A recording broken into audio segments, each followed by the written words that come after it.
Little children love to help. I was making a pot of rice not long ago, and it required 2 cups of rice and 4 cups of water. So I'm gonna dip the cup into the rice bag, and our little girl, our 4-year-old daughter, is interested in helping. And I'm looking at the bag and imagining her putting the cup in there, rice spilling all over the place. And so my first thought was no, you can't help. And then I'm not sure if she came up with the idea or I came up with the idea, but what we ended up doing is I dipped the cup into the rice bag, and then I held that cup over the pot, and at that point she took it and tipped it. She tipped it in the pot. Now, is that adults just playing with kids? They're not really helping. Or is it adults giving kids the opportunity to be a part where the child really is helping in an important respect? Now, it's not that the parent couldn't have done that on his own, but we love to help. We love to be a part. When you think about us compared to God, it might feel a little bit like a 4-year-old compared to her father as far as the ability to pour rice into a pot. God surely does not need our help. And yet, do you know that He permits us the privilege and the joy of helping? And specifically with our prayers. The Apostle Paul had been enduring a lot of hardship, pressure, persecution. And as he was talking to his Christian friends in the city of Corinth, he talked about how they would be helping him with their prayers.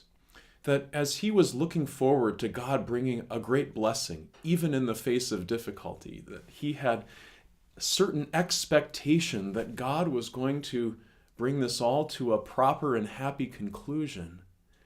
He says, as you, my friends, help me with your begging.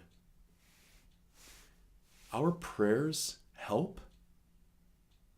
Again, it's not that God would need us, but what God is telling you is that your prayers, you're hanging on to the promises of God, you're bringing all of your concerns to the Lord, and in particular about another person. Maybe you know somebody who is suffering from a very serious disease. Maybe you know someone who is wrestling with a difficult decision. Maybe you know someone who is struggling in some serious or not so serious way. Can you pray for them? Can you pray that the Lord would use these events to bring glory to Himself, that the Lord would give them the kind of rescue that He knows is best? And do you think your prayers are of any value? Well, was it of any help that my daughter poured the rice into the pot? It absolutely was. And God gives you that privilege, probably even far more significant than putting rice in a pot. Him promising you that your prayers help. But that's not all. The Lord also talks about how as we join together in prayer for someone who is in need, we also have the privilege, looking back, to thank the Lord, to join together in thanking the Lord for bringing the blessings that He has promised.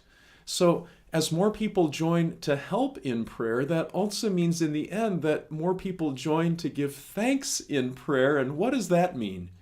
That means that God is being glorified all over the place. His children are glorifying Him as they go to Him in need, and they trust Him, and they express their confidence in His perfect governing of the world.